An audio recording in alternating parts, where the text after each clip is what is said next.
Are you ready for Experiment Day, second grade scientists? Today we're exploring matter in the kitchen. And we've already studied the states of matter. But can matter really change from one state to another? We're gonna find all of this out through a very yummy experiment. We're making rock candy. Rock candy only requires very few ingredients, and you probably already have them in your house. All you need is sugar, water, food coloring, some type of jar, a popsicle stick or skewer, and an adult to help supervise some of these steps. So go get those things and be ready to start. Step 1, I'm gonna set up my mason jar. You don't have to use a mason jar. In fact, you can use a cup to complete this experiment. With my mason jar, I am going to add 5 drops of food coloring in the bottom of my mason jar. You can pick any color. If you don't have the color you want, you can even add colors together, like blue and red make purple. I'm gonna do pink. So I'm gonna count out 1, 2, 3, 4, 5.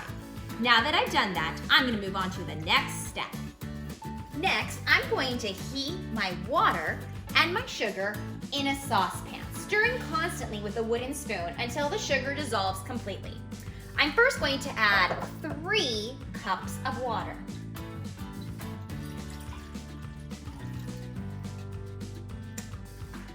Next, I'm gonna add 1 cup of sugar.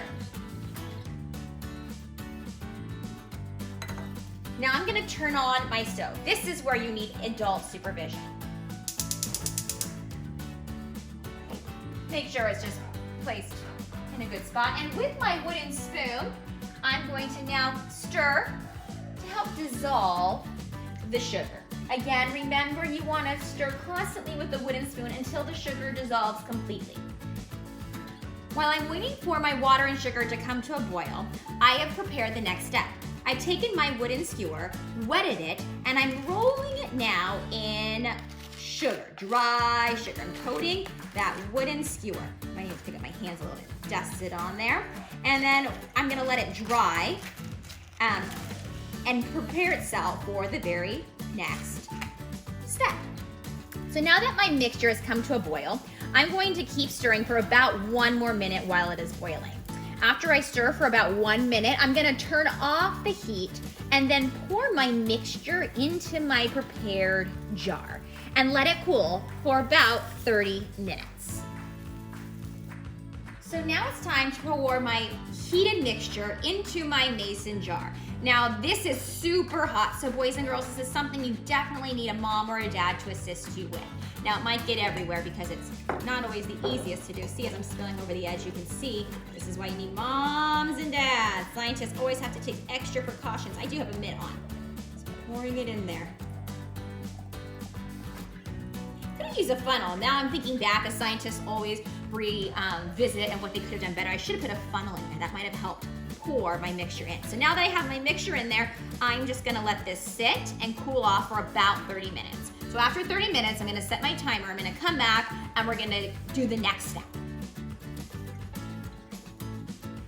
Now that the mixture has cooled for about 30 minutes, we're going to take our wet skewer and we're going to put it into the jar.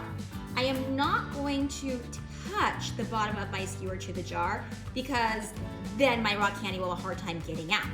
The way I'm going to make it stay is I'm gonna use a large clothespin. I'm gonna close it and I'm going to balance it on top of the jar. So you can actually see right then and there that my skewer is not all the way to the bottom. I could even adjust it a little bit more if I wanted to. There, and it's balancing. And now I have to wait.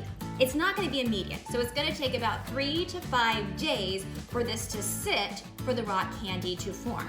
As it's sitting, you're going to be observing what is happening. Right now it's a liquid, but over the next 3 to 5 days, look to see what is happening. Something is changing within this jar. Once you are ready, and those days have passed, you can pull out the skewer, let it drip dry on a paper towel before sampling. I can't wait to see what your rock candy turns out to be like.